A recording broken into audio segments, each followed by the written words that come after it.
There's actually a third equation that can be used to represent lines, and it's called the point-slope form, or the point-slope theorem, or the point-slope equation.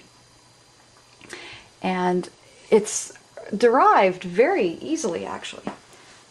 If you know one point on a line, and you know its rate of change, or its slope, you can generate an equation. So if you have one piece of data and you know the rate of change, even if that piece of data is not the y-intercept, any piece of data that will work in the situation and the rate of change, you can create an equation to describe the entire situation. All right.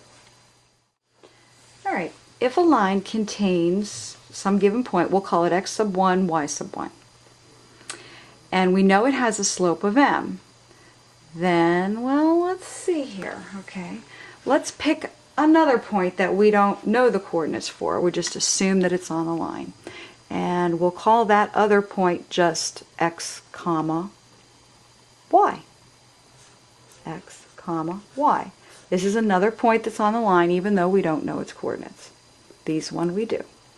All right, now definition of slope here. Okay, we know the slope is m. The definition of slope is y sub 2 minus y sub 1. Okay, so let's take this one, which we don't know. We'll let it be y sub 2. And from it, we'll subtract the one we do know. And then we will compare that to the x that we don't know, which we're just going to call x, minus the x that we do know, which we'll call x sub 1. So this is true. This is the amount of rise over the amount of run for 2 points on a line. We know this one, but we're not sure of this one. Okay, and our goal is to try and generate a new equation, a new form. Well, having things in the denominator always causes problems, so we are going to take this group right here, the x minus the x sub 1, and multiply it to both sides of the equation. And what that will give us will be this. M times the quantity x minus x sub 1 is equal to y minus y sub 1. Now, lots of times people like to put the y's on the left of the equation, so we can use the reflexive property and rewrite this. We can write it as y minus y sub 1 is equal to m times the quantity x minus x sub 1. And by George, that's the way you're probably going to see it in most advanced algebra textbooks. Y minus y sub 1, and again, y sub 1 is the quantity that you know, and the x sub 1 is the quantity that you are given. And there you have what's called the point-slope form for a line. All right, now let's use this point-slope theorem. All right, let's try one. Let's say we have an equation. Well, we want to create an equation for a line that passes through the point 5, 9, and it has a slope of 3. So we're going to go ahead and we're going to write that point slope form down. Now the general point slope form says y minus y sub 1 equals m times the quantity x minus x sub 1. Well, let's plug this information into this and see what we get. It's really quite simple.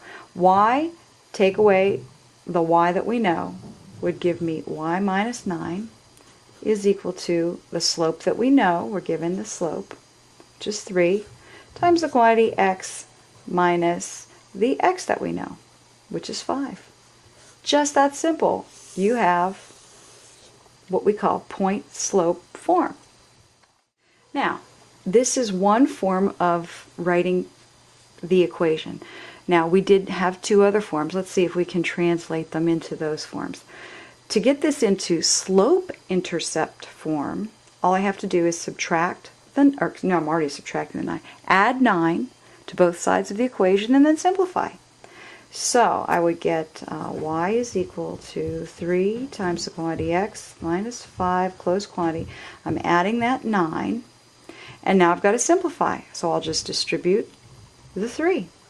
So y would give me 3x minus 15 plus 9. And let's see here, that's going to go ahead and negative 15 plus 9 is negative 6. So y is equal to 3x minus 6. All right, so this form looks different, but it's still describing the same situation. This is called slope-intercept form. Slope-intercept form, otherwise known as y equals mx plus b. Okay.